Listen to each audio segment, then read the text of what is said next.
So, so, so tonight we have three presentations, and we start with Carol. Carol is Dean of the College of Design at the University of Minnesota. She's co-founder of the SEAD network. Let's see if I remember. Sciences, Engineering, Arts, and Design, which is funded by the National Science Foundation. And previously, she was Vice Provost at the Rhode Island School of Design. It's a coincidence that we have a speaker from that school tonight. And she was director of the Center of Design Innovation at the University of North Carolina. Correct me if I say something wrong. Even before that, she was MIT Media Lab in Europe, correct? Yes. And then a distinguished career in the industry. I think you were in Sun Microsystems at one point. So I've known Carol for many years indirectly, meaning I knew of her work. And of course, through your work also with Roger Malino, who's a very good friend. But this is the first time actually we speak and see each other live. Okay, so I'll let you go, and then I will introduce the other speakers later. All yours. And I asked the others to mute themselves and ask myself to mute myself. Thank you, Piero. I'm glad to meet you, Anastasia. And Warren, I'm delighted to have this reunion with you after so many years since we were students together at MIT, enjoying the provocative camaraderie of the Narrative Intelligence Group. And thanks to everyone for joining this evening's discussion. Piero invited me to join this laser through an email in which he asked, I wonder if you could give a sort of inspirational talk about design, art, and science. So I will try to tell you about what is inspiring me these days in this time of life-changing challenges for all of us. As Piero noted, my view is a peculiar mix of influences. I was among the first cohort of students who entered the MIT Media Lab as the original IMP building opened in 1984-1985. The faculty were already describing our work as anti-disciplinary, but mostly they were not yet talking about our work in terms of design. We were doing design, though, because we were focused on the people who would use the new digital tools and environments we were creating as much as we were focused on the technologies we employed. And that was what set us apart from many of our colleagues at MIT. We were focused on people as well as technology, people whose learning, creating, and socializing we hoped would benefit from the things we were designing and making. Sometimes we were scorned for this approach. I remember some people referring to our mix of computer science, learning science, and social science by saying, if you have to add the word science to the name, it probably isn't. That was meant as an insult, of course, but many of us took pride in describing the lab as a salon des refusés, a collection of people whose broad worldview and combination of art and technology didn't fit anywhere else at the time. Science has its myth of objectivity, while art insists on the power of subjectivity, of personal expression and cultural commentary. Design at its best centers not on the creator, but on other people whose interests are served by what is designed. They are the users of software and other products, the wearers of garments, patients in hospitals, occupants of buildings, members of communities. Their needs are broad and complex. To understand them requires a multi, inter, trans, or even anti-disciplinary approach. At MIT's affiliated Media Lab Europe in Dublin, and at the Center for Design Innovation in Northwestern North Carolina, not far from the former site of Black Mountain College, the emphasis on making things for others was amplified by situation of our projects in a context of community economic development.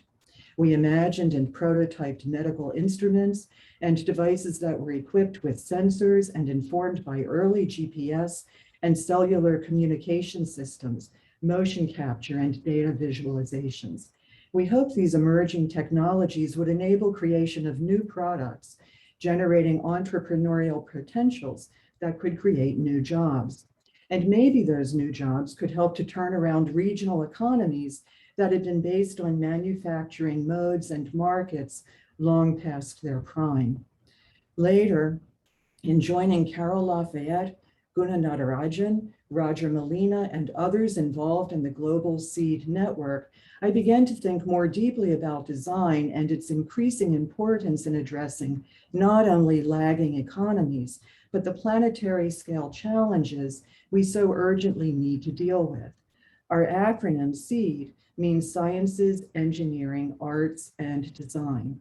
We made diagrams and charts showing relationships among these broad disciplinary areas, occasionally tossing in others, such as humanities, to make the boggle game even more interesting.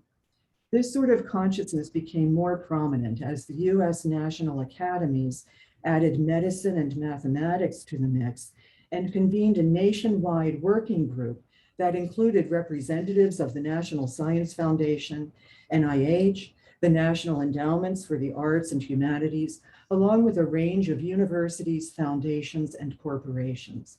In 2018, this group issued a report called The Integration of Humanities and Arts with Sciences, Engineering, and Medicine in Higher Education, Branches from the Same Tree. SEED colleagues applauded this effort while taking issue with some aspects of the result. One, the word design is not included in the title of the report, yet arguably design is the area that encompasses all of these perspectives, or at least offers methods for bringing them together in ways that can enable addressing complex, multifaceted issues. Colleagues were also disappointed by the tired metaphor of tree branches, suggesting that a network structure would be more appropriate. Perhaps a tree's root system could have better invoked the diversely and densely interconnected nature of current problems such as climate change and associated issues of flooding, water scarcity, migration, and homelessness, as well as the need for interconnected strategies to mitigate them. The report's concluding recommendation acknowledged this complexity, but the operational timeline seemed mismatched to the urgency and intensity of our challenges. Some felt the report's recommendation was too little, too late. The recommendation reads, though causal evidence on the impact of integration on students is limited, it is this committee's consensus opinion that further effort be expeditiously exerted to develop and disseminate a variety of approaches to integrated education, and that further research on the impact of such programs and courses on students be supported and conducted. So we are encouraged to develop integrated education and study its effectiveness.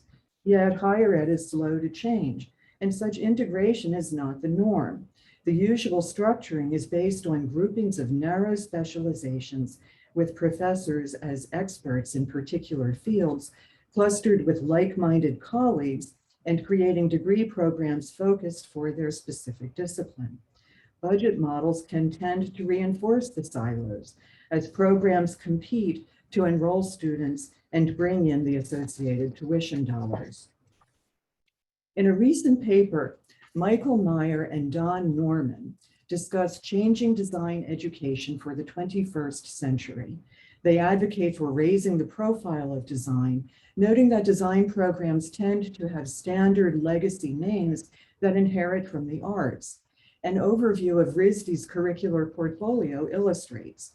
While we might expect programs in sculpture, ceramics, and glass, perhaps even printmaking, illustration, photography, and film animation video, to be associated with a Bachelor of Fine Arts degree, jewelry and textiles might seem to lean more toward design, yet they also are associated with the BFA.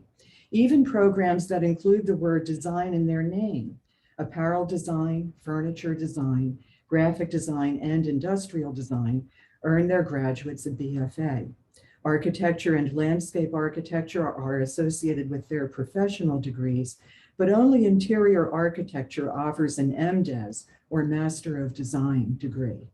There is a Master of Industrial Design degree, yet the design engineering program, which is cooperative between RISD and Brown University, earns graduates a Master of Arts degree. So Meyer and Norman suggest that creating more distinctive degrees in design could help to raise the profile of design and better acknowledge its importance. They also suggest looking to professional fields, such as medicine, business, and law, that combine study and practice, as do design disciplines. We could extend that idea by considering how universities' mission to conduct research can relate to professional practice, how work with real clients on real problems can become the context for novel technology development and the generation of new knowledge, which could be applied right away rather than waiting for publishing cycles of journals and conferences. The new knowledge can also be built into ongoing development of curricula. Situating research and design practice could speed up the academic machine while addressing urgent, complex, global scale problems. This may be especially true at highly community engaged higher education institutions, such as the University of Minnesota and other land-grant universities. Meyer and Norman do discuss the need to work on real-world problems. Their scope encompasses world history, culture, human psychology, sociology and anthropology, basic human factors and ergonomics, and human interaction. But interestingly, not natural environments. Natural environments are not part of the real world, and their list of humanistic concerns doesn't mention the need for inclusivity, which is a premise of Michael Crow's notion of the new American university. These two considerations have become key for the University of Minnesota's College of Design: the need for inclusive diversity and the increasing importance of biological knowledge in addressing global scale challenges, so many of which involve threats to the health of our natural environments and therefore to us. For the past 17 months, most of us have worked remotely while our university, state, country, and nations everywhere have struggled to contain the COVID-19 pandemic. Minnesota became a focal point as Dr. Michael Osterholm and other members of our School of Public Health provided data and guidance for the national and global conversations regarding the pandemic. Soon after we left campus last year, as we were determining new methods for teaching and collaborating in the midst of profound fear and uncertainty, the world watched a horrific video recording of a Black man dying in a Minneapolis street under the knee of a white policeman. In the aftermath, members of the College of Design were among those running from home to douse fires and barricade neighborhood blocks.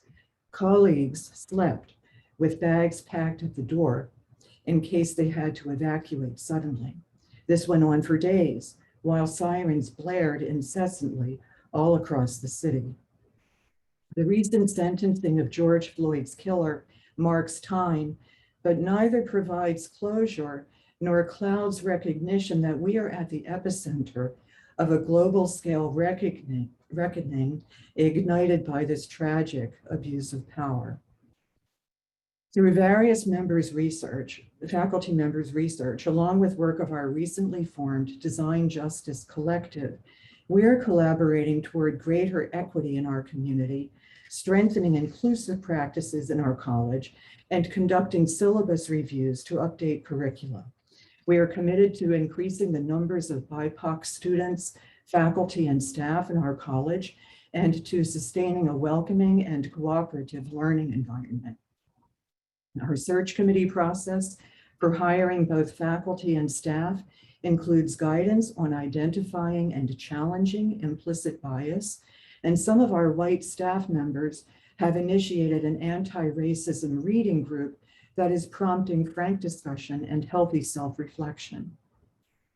The college-wide context that we are nurturing for these advancements also includes a wonderful gift that has become a sign of hope and reason for optimism.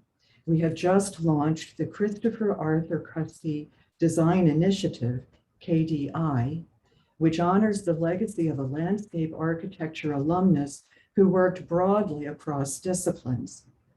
Chris was a respectful humanist and a master of dialogue, able to engage people of all stripes to elicit their wishes, needs, and habits in order to create places of beauty and familiarity.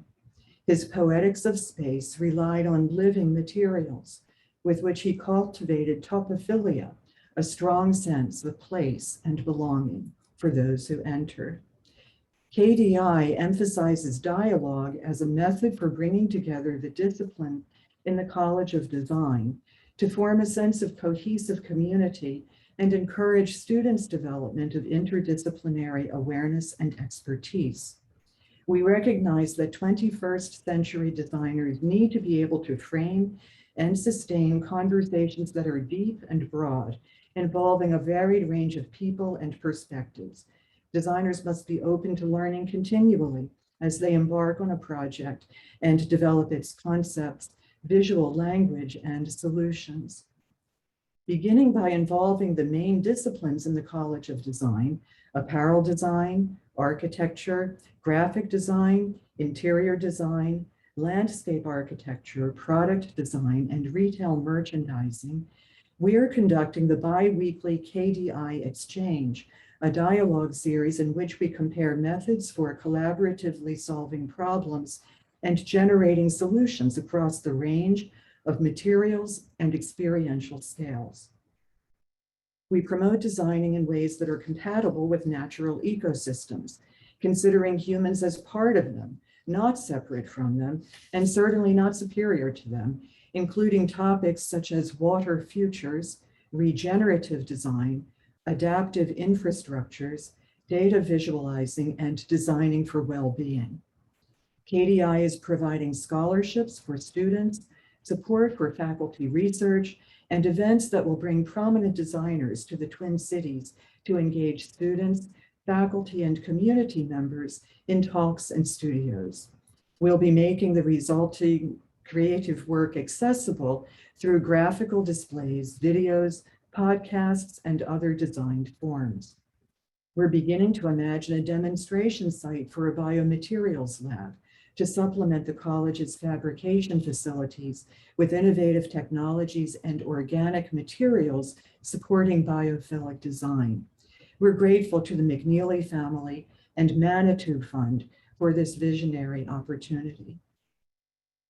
In addition to cultivating interdisciplinary dialogue, KDI emphasizes interconnections of nature and society.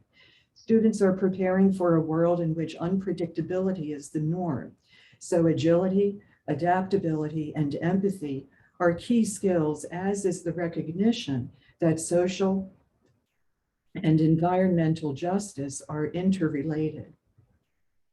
Disparities, financial and social, that lead to inequities in access to housing, healthcare, and education become even more pronounced as effects of climate change accelerate impacts to our natural environments that intersect profoundly with social impacts. As temperatures rise, some people can afford air conditioning and some can't. Some people can rebuild after a flood or wildfire, others are left homeless. Some people have access to care that ensures their health and well-being, others go without checkups and are unable to fill prescriptions.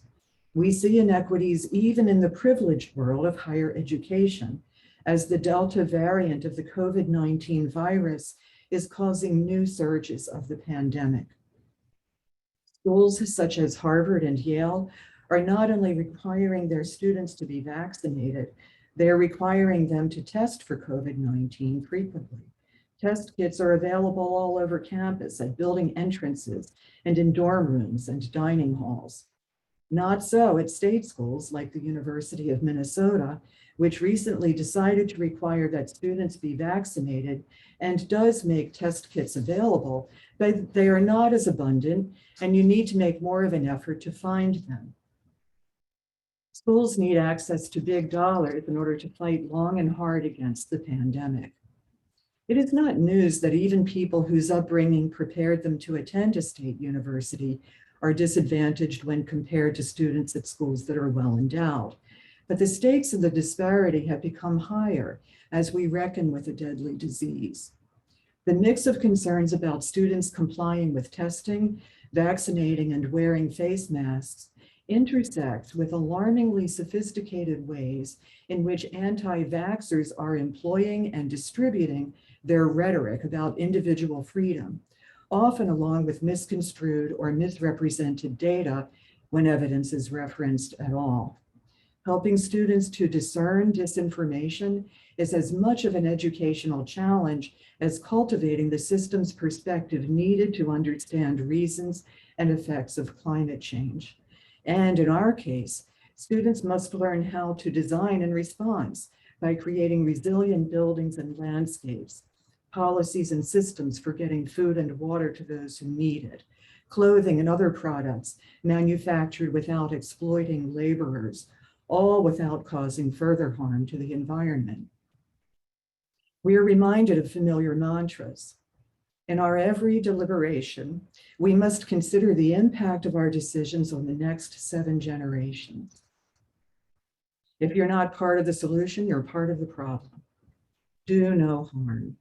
If ever there was a time to create a designer's equivalent to the Hippocratic Oath, it is now.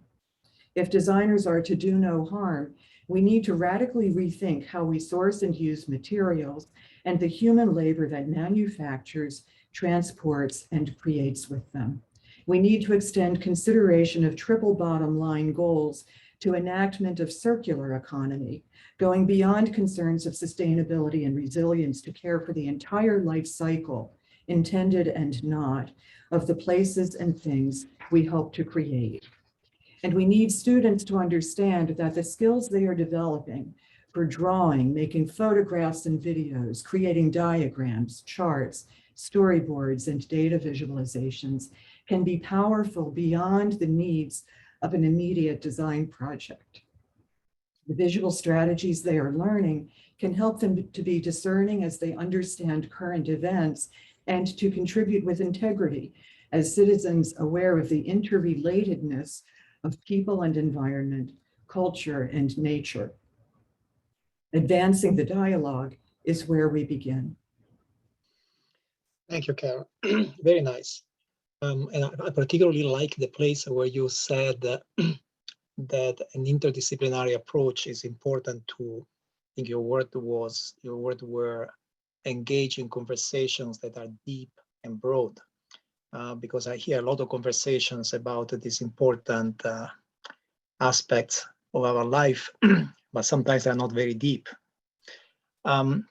So you mentioned, by the way, audience, post questions in the Q&A if you have any, and Anastasia and Warren, feel free to jump in if you have questions.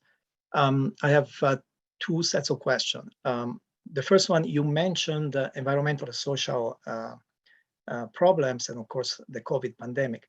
I always sort of joke that we are in the middle of 3 pandemics. One is the COVID pandemic, but then we still have a pandemic of disinformation and a pandemic of big data.